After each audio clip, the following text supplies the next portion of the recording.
I lived the dream. Penny Hardaway said that, and I'm saying this. Welcome to High and Low.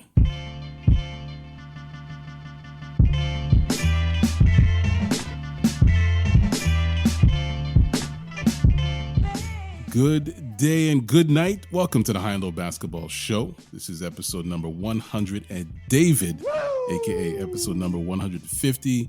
50 was the jersey number worn by NBA Hall of Famer and San Antonio Spurs legend David Robinson, the man they called the Admiral.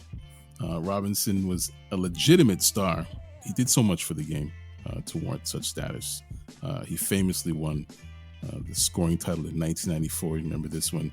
He scored 71 points in the final game of the season just to edge out Shaquille O'Neal by half a point. And then he followed up by winning the MVP award the next season. And mind you, these were the Jordan retirement years. So, I mean, I don't know, you kind of put an asterisk on some of those. Hakeem Olajuwon had been the MVP the season before, and many thought he would win another one, go back-to-back in 95. So it was a bit of a surprise when the Admiral was crowned MVP in 95. And this is why I like players like Hakeem Olajuwon, Michael Jordan, Kobe Bryant. They're petty. Olajuwon, he held on to that. Because the boy. Oh, yeah. I think they announced the Admiral as the MVP during the playoffs. Mm-hmm. And in Houston. And Olajuwon destroyed him. Yes, as you said, cooked. He held on to that, and he used it to cook and embarrass David Robinson and the Spurs in the Western Conference Finals, on his way to another title and Finals MVP trophy. When I think about David Robinson, that's what comes to mind, is how he was destroyed by Hakeem, just because Hakeem felt that he was wrongfully crowned MVP. Anyway, great career, though. I always think about that gif of him. I think it's at a Texas Longhorns game where he's sitting in the stands and an older white lady pops up right in front of his face. You know the gif? Yes. That's the one I always think of when I think of David Robinson. It's incredible. The man has such a legendary career, and these are the two things that come to mind when we think of David Robinson. And his jersey number, 50. Yeah. 50, yeah. Anyway, my name is Amaechi, and today I'm joined by Sir Mitch of House Orsatti, Mitch Orsatti. And around here, we live by a principle governed by the high and low lives of the world, which means we talk about basketball, especially and specifically the NBA, and we talk about it at any time, anywhere, north, south, east, west, high and low. This week on the show, I've invited Mitch to join me on Love Hate Island. It's a place where we get to pontificate, bloviate, and opine about the things we love and hate about the NBA right now, today, at this very moment. I just had to pull one of those Stephen A. Smith words, bloviate. He loves to say that, bloviate. Gosh. Blow hard. Pause. Ayo, as they say.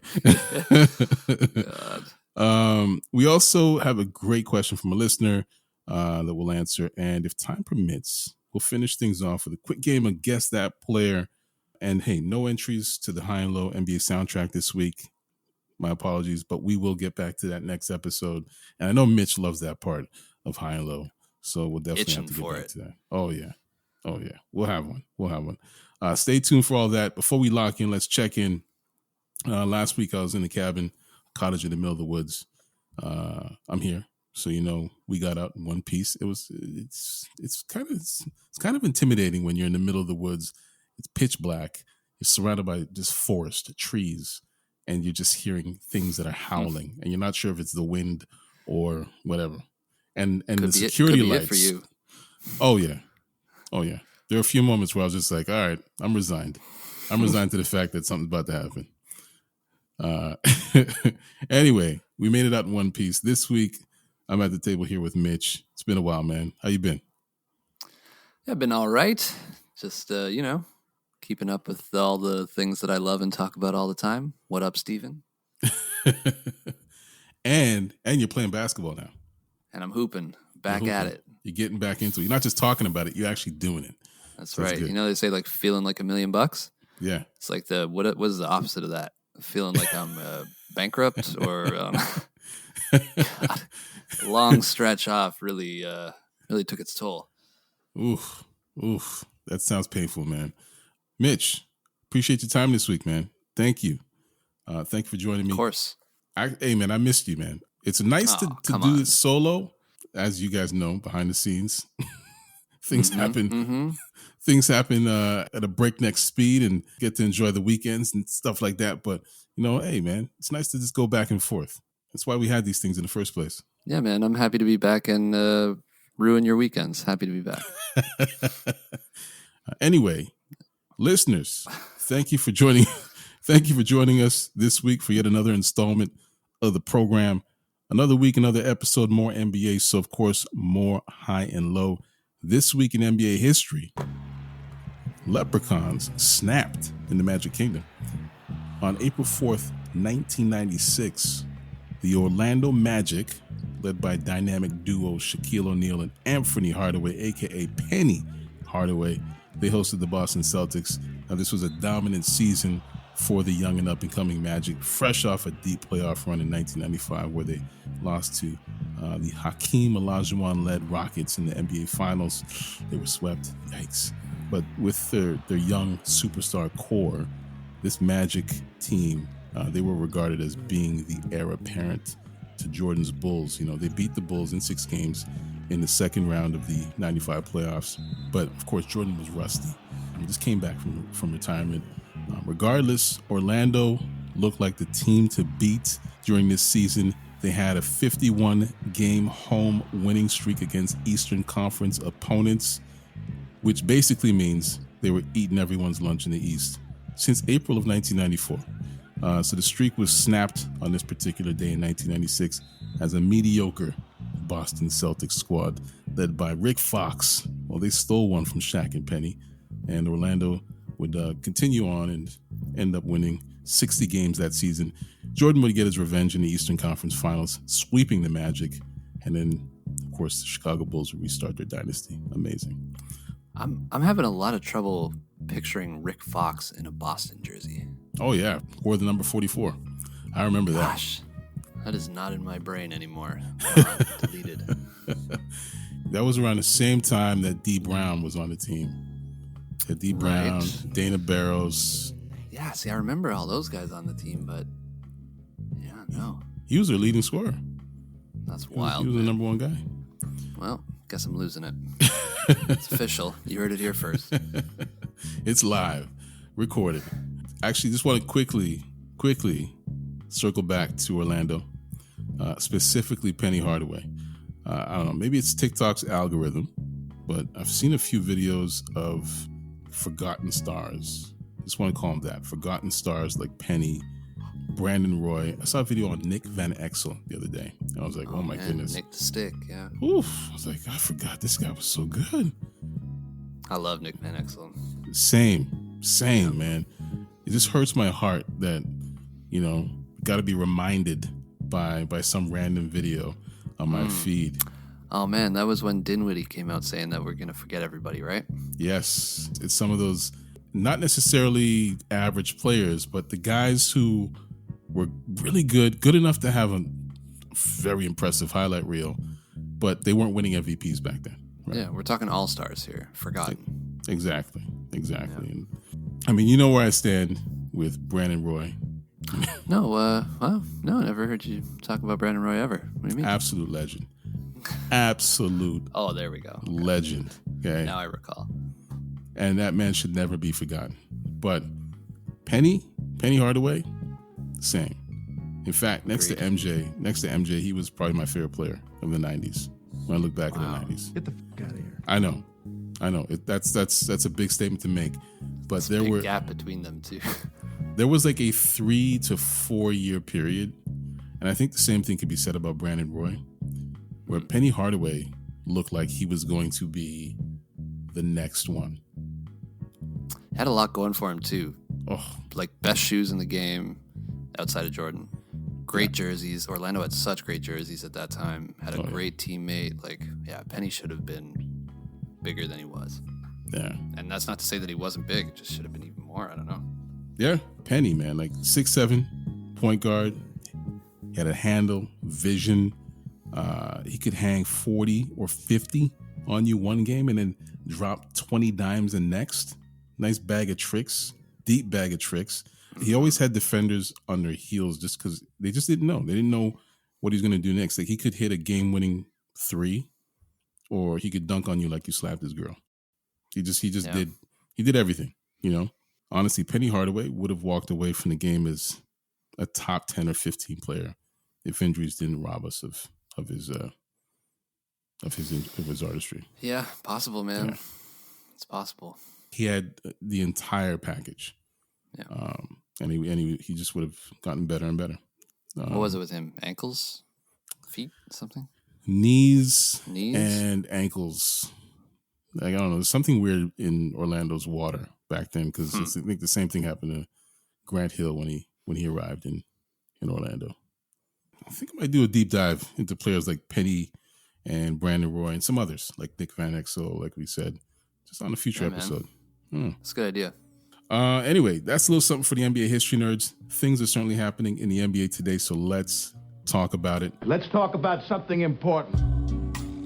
I have a question from Sherm Khalid in Newport, Rhode Island. Sherm Khalid in Newport. Sherm sticks. Rhode Island. I love the word sherm. Sherm. That's Newport, Rhode Island, not to be confused with Newport Beach, California, or Newport News, Virginia. Yeah. Did you know there's a city called Newport News in the state of Virginia? No, there was a Newport News. No, I knew there was a Newport in Louisiana, though, right? Is it the same one? Shreveport. You're talking about Shreveport, my boy. Shreveport. Shango from Shreveport. Shango, of course. my guy. Oh, man. But this question is not from Shango. It is from Sherm Khalid, and it is this. Which race have you been more entertained by? Is it the Western Conference playoff race or the tankathon race to the bottom, and why? I mean, sorry, Sherm. This is not close, I don't think. No. We're talking playoff positioning over tanking positioning. Yeah. Give me the race that has teams actively trying to win basketball games as opposed to the opposite any day of the week. Exactly. I don't care. I mean, Wembanyama is going to be, you know what's crazy? We haven't really heard his name in the last little bit, which has been kind of refreshing. It's been quiet. But I mean, who cares? I don't care. What am I going to watch? Detroit basketball? No, thank you. Oh, is that a prediction? No, they're just trash and always are, and not always have been, but might as well. Yeah. I think it depends on what part of the country you live in, because if you happen to be a fan of a team that is battling for playoff position right now, you have no interest, zero interest in what's happening with Tankathon. Wembanyama represents the future. That's fine. But right now, there are many people in the NBA that are focused on the here and the now. So. Yeah, and it's an exciting race too, right? Like you got separation of like 1 or 2 games from 4th to 12th. Insane. It's funny you mentioned that too, by the way. I have a buddy, and he's got a really good friend who loves the Rockets, and he's like, yeah, just haven't talked to him in a while. Like, just like that guy's just like MIA in the dumps, like, suffering, solo suffering. My condolences to your buddy's friend. Yeah, whatever. Yeah. Hey, Sherm Khalid in Newport, Rhode Island. Appreciate you. Thank you for the question. Quick reminder to High and Low Lives, if you want to leave a question for us to answer on the show, drop a DM TikTok at More High and Low, and then you can drop us a DM on Instagram at Get High and Low. Anyway, it feels like a good time to waterboard this segment by squeezing the sweat out of Dylan Brooks' shorts. Just let that drip on. Just let it drip. Just drip. Ugh. Anyway. It's hard for me to talk now because I just don't want to taste anything. Ugh. Anyway, after the break, we'll meet you on Love Hate Island. This is High and Low.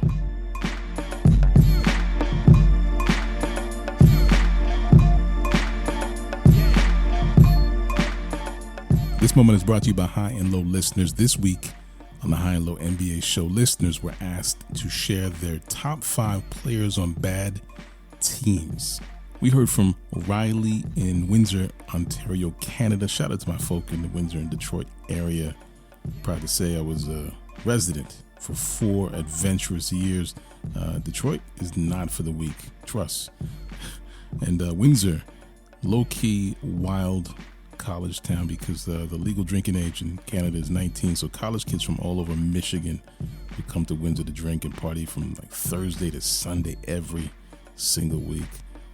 Not sure if it's still like that, but man, things I saw, I will never speak of. Anyway, back to Riley's list of top 5 players on bad NBA teams. Starting from number 5, Indiana Pacers point guard Tyrese Halliburton. I can agree with this. You know, Halliburton's been solid all year, averaging a double-double, shooting 40% from 3. It's been a revelation, man. But his team's bad. Number 4 is 2023 NBA All-Star Lauri Markkanen in Utah. The Jazz started the season strong, but they are not a good basketball team. And I have to agree with Riley here. And Markkanen's been a beast on offense all year. 25 per, almost averaging a 50, 40, 90. It's impressive, man. Number 3 is LeVar's youngest boy, LaMelo Ball in Charlotte. I feel like injuries stole LaMelo's season. I don't think it would have changed the results, honestly. Charlotte's not good. No wonder Jordan's trying to sell that team. Anyway, number 2 is Mr. 10 Toes Down, Damian Lillard in Portland, coming off his best season. And Portland is embarrassing. Great pick here. And Riley's number 1 player, the best player on a bad team, is Luka Doncic. I think that says more about the state of the Mavericks than Luka himself. Sneaky pick by Riley. I love this list. Thank you for sharing it with us, Riley. Much appreciated. Now let's get back to High and Low.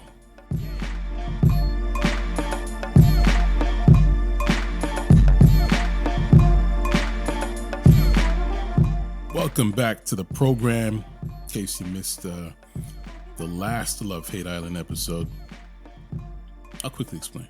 It's pretty simple, actually. Here on Love Hate Island, we share one thing we love about the NBA right now, and then we'll share one thing we hate. I hate you. I don't even know you, and I hate your guts. I hope all the bad things in life happen to you and nobody else but you. Pretty simple, but therapeutic. So this is Mitch's first time on the island, and my only advice is don't hold back. You know I won't. There you go. So let's start with what you love about the NBA right now. Anything that's happening in the NBA right now. I'd actually prefer to start with my hate. Is that can we do that on Love Hate Island? Can I vote to start with my hate? Oh, then we got to walk over to the other side of the island. Okay. That's all right. Let's run over. Okay. Sandy Beach. Are we running in the sand, a la Mike Tyson in Tim's or whatever? Was this Patrick Beverly again? I think it was Patrick Beverly running in Tim's. It was Pat Bev, yeah. All right. Tell me what you hate about the NBA right now. I want to start with my hate because it really blends nicely with my love. Okay. I hate so much of the discourse around basketball these days. My God, I hate it. And it took me so long. It took me so long to try and lock in on the why. And I think the answer is that it never stops and it never varies. It just the news cycle just locks in and it's relentless. You know, X player is a lock to win an award. Oh, wait, another player had a great week. Could they be the new lock? Oh, X player wants to be traded. Let's talk about why. Why not? Where? When? If? On and on and on. And then what happens? Nothing. No player gets traded. The player who was going to win the award was always going to win the award. And it's just baseless garbage almost all of the time. Terrible sources, bad rumors, exhaustive conversation that amounts to nothing. and I just hate it. I hate it. So I talked about hating the NBA discourse a couple episodes back. Not quite as that. I mean, I felt like I had to add my true contrition here. That's perfect. It's perfect, and I definitely agree. Okay, so you're locking in. That's what you hate right now. I have to. Right now, it's the thing that I hate the most. I would say, because you're limiting me to one, that's the one. There's a much larger ledger on the hate side than the love side, though. I will say that. This is love-hate island jurisdiction, and I just follow the law of the land. Yeah, man. And we all do what we got to do, right? Just got to do what we got to do. Can't upset the locals. All right, you guys, what's next? I'll jump in with my hate. I hate the fact that Damian Lillard is a Portland Trailblazer. That man just had his best season, and the Blazers are trash. Trash every year. Trash. Like garbage. They are worse than they've ever been. And they want to rebuild. And this is the retooled version too. Retooled, but they want to go into full rebuild mode. But Dame is 32 years old. These are his prime years. And I mean, he can't be a part of a rebuild, not at this point. But at the same time, he's loyal to Portland. Loyal to the soil. Loyal to the soil, 10 toes down. Right? And I don't know. What a conundrum. Yeah. I mean, this will connect with what I love about the NBA right now in terms of, well, I won't spoil it. But I mean, Portland has nothing to do with what I love about the NBA right now. Yeah. And which is why, you see players like Dame being shut down. He's at home right now. Which I think he's fine with too, right? He's like, oh, what's the point? But what a waste. What a waste. I agree. Man, you know what should happen? Portland should just be the bad guy. Just deal Dame and paint him as the good person. Dame didn't have any knowledge, whatever. Dame has given enough to that team. Yeah. Just take one for the team here. Yeah. Trade him to somewhere where he's going to win or have a better chance at winning at least. And just be the bad guy. And I think everybody would see, okay, finally Dame gets to shine somewhere else. I think you're right. Yeah, I definitely agree with that because right now, I think that's the only way out of this. I guess you call it a conundrum, They're just stuck in purgatory, So it's bad for them too, right? It's bad for Dame and it's bad for them. They don't win ever, right? That's the point, I think. You're trying to win. Yeah. You're not going to win with Dame because you can't surround him properly. What is this now? How long has he been in the league? 8 years? More? Just cut it loose, man. You'll still get great return for him.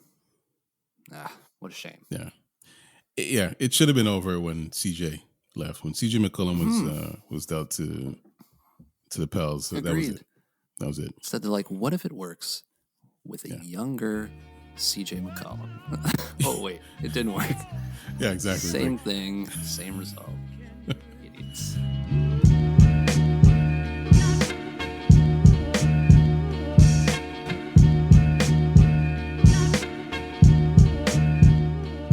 Anyway, what do you love about the NBA, man? The thing I love is a little backhanded, naturally. I love that the regular season is almost over. I love that. I love that for me. I love that for so many people. And it kind of ties back to my hatred for the discourse because when the regular season ends, we finally have something important to talk about. Award stuff, whatever. It's important-ish, I guess. But we're here for playoff basketball, right? We get to start talking about, specific matchups and, how teams adjust. And we get to actually talk about the sport a little bit more and less about the nonsense around it. And I miss talking about the sport, the X's and O's, the this and the that, I feel like that's what I miss in the discourse. And with the regular season ending, I think it comes back a little bit more.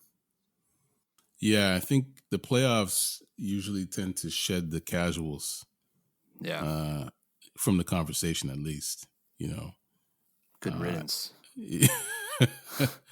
Yeah, I like that because you get into more of the X's and O's, and see these teams start to get into these chess matches in these series. Yeah, especially longer series too, right? Like we'll have still the doldrums of a couple first round matchups. Like you're still going to get some trash matchups in the first round, but man, I'm just itching for proper basketball talk again. Yeah. My love is not too far off from that, man. Because honestly, it's the fact that we have, what's the count? 23 teams that have been playing meaningful basketball. Yeah, good point. At this point in the season, like that's rare. Very rare, man. Say what you will. Unheard of, maybe. I think this is probably the first, especially since we've introduced the play-in tournament, because the races, especially the race in the West, has been so tight. Yeah. So that's extended the number of teams that have been in contention for at least that 10th spot. And I don't know, structure that play-in tournament. Say what you will about it, but I don't know. Adam Silver and team, they deserve a tap on the back. I won't give them a full pat on the back, but at least a tap on the back. Yeah, because at this point, it almost doesn't matter anymore in the regular season if we don't have the play-in, right? Like exactly. At this point, you're like, okay, this team, like, no, let's take a look at the standings. From 11 down in the East is pretty much toast, no chance. And in the West, I mean, this year it's crazy. But yeah, 11 again, 12 down. So that's, well, I don't know. Maybe just this year is just like also the most parity too, right? Which is another thing that I love about the NBA right now, Yeah, I'm on board with that too. Yeah. I just think when you have this competitive basketball happening this late into the season, it just gives, I don't know, it just gives more markets a real reason to show up to the games at the end of the season. They have a rooting interest, like a real, true rooting interest, as opposed to nothing, and I mentioned purgatory before. NBA purgatory is real, where you have teams that are just too good to tank and just bad enough to miss the postseason. And that's the worst place to be in, just below mediocrity. It's the middle. Yeah. There's the middle where teams, it's teams that, the 8th seed, 7th seed, get bounced out the first round. The teams that just miss the playoffs. Like that's a tough, 7 through 11. If you're finishing the year, is pretty much the worst place you can be. Maybe 8 through 11. Like if you're finishing in the playoffs, you're happy if you're a younger team that you're getting a little bit, like, getting some reps in, but that's all you're getting. It's just reps. But I feel like it provides the younger teams, and you just mentioned this, but the younger teams, at least they get those reps. They get that experience. It's like, there's steps to this, right? There are layers, there are levels, as they say. And I think they, it's like they get that extended lease on like a team's competitive life, which I think also attracts talent. It's like players they don't want to play for an Orlando or a Detroit, No. But if a team can say, hey, we've made the first round like 3 years in a row and we're looking to improve upon that, which is why we want you, maybe that can attract that talent, maybe not top tier talent, but enough to balance the scales in the league.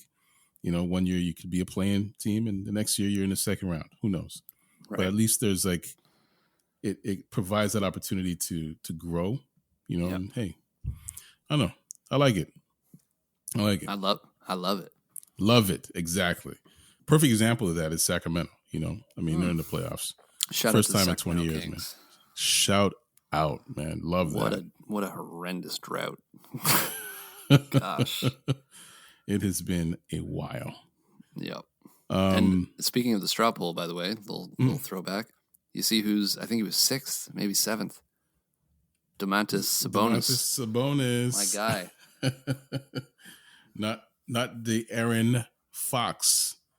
Fox. He's on there too, though, I think, right? I think he's 8 or 9. Yeah, but he's not 6th.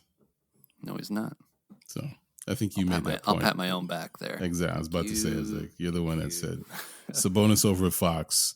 So there you go. You get the kudos. Hey, that was Love-Hate Island, man. Let's take one last break before we wrap up. When we come back, we're going to play a quick game, a Guess That Player. We'll be right back. More High and Low.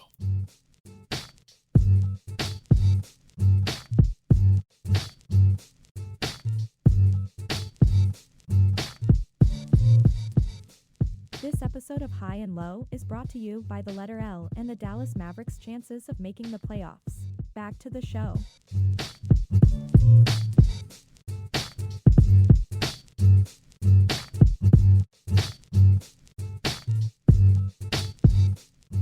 And we're back. My name is Amaechi. I'm here with Sir Mitch of House Orsatti. Before we exit stage left and shut down the house lights, let's play a quick game of Guess That Player. So, Mitch. I'm picturing the theme song in my head. Guess that player. Oh, we should put. Oh, yeah. You know what? I'll have the crowd. Put it in post. Yeah, I'll have the crowd clapping in the background. It's a little game show segment, you know? So, Mitch, you have 1 minute to ask as many questions as possible, to which the answer can only be yes or no. All right? At the end, you can guess the player based on the answers to those questions. And okay. I'm going to make a little notepad here. All right. All right, I'm ready. Okay, and so then you can take your final guess before the time runs out if you know the player. You don't have to wait till the time runs out. But okay, I'm just going to see if I can slide in a quick question here before my timer starts. Current player? Is that what we're doing? Yep, current player. Current player. All right. Okay. So I'm going to set the timer. Yep. And you may begin now. Okay. Do they play in the Eastern Conference? No. Okay. Do they play? Oh my God, I'm terrible at this. Are they big? Are they a big man? No. Okay. Are they a wing? Yes. Okay. Are they in a playoff position at the moment? Oh, that's a terrible question for this current race. Yes. Okay. Yes. Okay. God. Are they black? No. No. Okay. White wing. Oh, God. Do they play in the Lakers? Yes. Oh, God, it's friggin' Austin Reeves? Yes. Nicely done. Ding, ding, ding. With 12 seconds to go. Come now. I got to be honest with you. 30 seconds in, I was just like, this guy's not going to get none of this. I got no chance. No chance. Yep, I was not feeling confident. Nice. At all. Oh, hey, man. You did If you said yes, he was black, I was toast, man. Oh, yeah. No, that was the magic question right there. That was the magic question. Nicely done, man. Hey, crowd Thank you. Clapping in the background. You win a car. Win? Car, nice. It's a Sebring. What kind of car? It's a Hot Wheels Sebring. Yeah. A Hot Wheels Sebring. Well, I'll put it right next to my high-low T-shirt. Oh yes, okay. Anyway, regardless, nicely done, man. Listen, that was impressive. That was impressive how you turned the corner on that one. Thank you. Appreciate it. Very Austin Reeves-like. Gotta say that. Oh, yuck. Gotta say that. Oh man, give me my 50+ mil. Why the fuck I can't shoot 3-point shots? That brings us to the end of this episode of High and Low. So thank you, Mitch. Subscribe to High and Low anywhere you find podcasts. Make us part of your weekly routine. You know where to find us. We're on Instagram, TikTok, Twitter, YouTube. Links to those are in the show notes. So where can listeners find you, Mitch? You can find me lurking over on Twitter at Thirsty Villain and at Raptors HQ, pumping out jams about how great the 500 Raptors are. Yeah. See, that's mediocrity. See, that's a good place to be. You don't got to remind me. Come on. It's below mediocrity. Oh, man. Well, hey, maybe next year. Maybe next year. All right. And once again, music is by Live of the Enjoy Music Group. That's the music you're listening to right now. You can find Live on Twitter and on Instagram at LYVE. Additional music is by Sonny Rockwell of The Goodness. Sound design is by Vonn August. This is a Vonn+Abrahamm podcast, just in case you didn't know. So on behalf of Mitch, Orsatti, and Mal 9000 took a break this week, but almost made it without hearing her name. Its name, not her. God. You see that? Got you. No. Anyway, on behalf of Mitch and the rest of the High and Low contributors, thank you for listening to High and Low, and we'll see you next week. Kobe.